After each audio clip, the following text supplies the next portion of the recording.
আসসালামু আলাইকুম। আজকে আমি আলোচনা করছি যে আমি যদি এখন অনার্স ফার্স্ট ইয়ার অথবা সেকেন্ড ইয়ারে পড়তাম তাহলে আমার সময়কে কিভাবে কাজে লাগাতাম প্লাস আমি আমার জবের জন্য কিভাবে প্রিপারেশন শুরু করতাম সেই সম্পর্কে।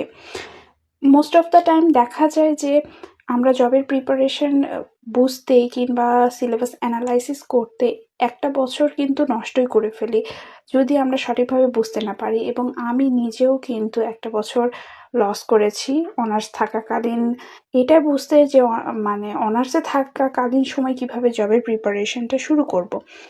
যেহেতু আপনারা এখন নতুন তাদের উদ্দেশ্যে বলছি যে অনার্স ফার্স্ট ইয়ার কিংবা সেকেন্ড ইয়ারে যখন আপনারা পড়বেন তখনই ফার্স্টের দিকে আপনারা বাংলা দিয়ে শুরু করতে পারেন, কারণ এই সাবজেক্টটা আমার কাছে মনে হয় যে সবার কাছে তুলনামূলকভাবে ইজি কেন বলছি, এই কারণে বলছি যে আমরা কিন্তু এই বিষয়গুলো কিংবা যে বিসিএসের যে টপিকগুলো রয়েছে সেগুলো আমরা আগেও পড়ে এসেছি, নবম দশম শ্রেণী বলেন কিংবা ইন্টারে বলেন আমরা কিন্তু সেটা পড়ে এসেছি। সেজন্য তুলনামূলকভাবে এটা দিয়ে শুরু করলে সহজ হবে। আপনারা ফার্স্ট অফ অল আপনারা কোশ্চেন অ্যানালাইসিস করবেন। যদি নিজে কোশ্চেন অ্যানালাইসিস করতে না পারেন তাহলে ইউটিউব থেকে ভিডিও দেখে কোশ্চেন অ্যানালাইসিস করবেন। তারপর আপনারা একটা ভালো মানের বই কিনবেন। সেটা আপনারা অগ্রদূত হতে পারে, অভিযাত্রী হতে পারে, যে কোনো আদার্স পাবলিকেশনেরও আপনারা পড়তে পারেন।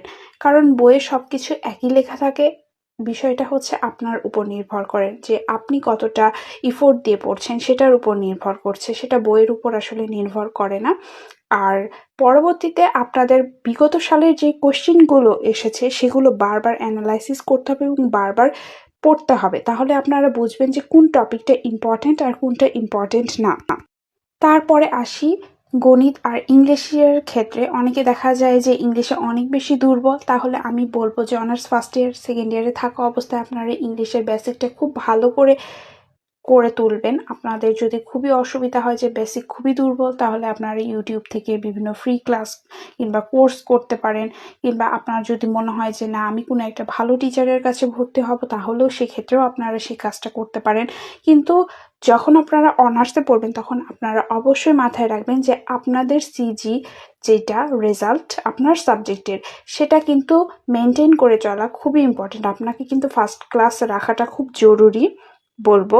আর যদি 3.5 এর উপর উঠাতে পারেন তাহলে তো খুবই ভালো, কিন্তু অবশ্যই মাথায় রাখবেন যে আপনারা নিজ সাবজেক্ট বাদ দিয়ে আগেই জবের প্রিপারেশন শুরু করা এটা কিন্তু আবার বোকামির কাজ। কারণ আপনার নিজ সাবজেক্টে যদি আপনার ভালো না থাকে রেজাল্ট তাহলে আপনার জবের ক্ষেত্রে যদিও বা অত সমস্যা হয় না, তারপরেও আমি বলবো যে নিজ সাবজেক্টের যে সিজিটা সেটা মেনটেন করে চলা খুবই ভালো।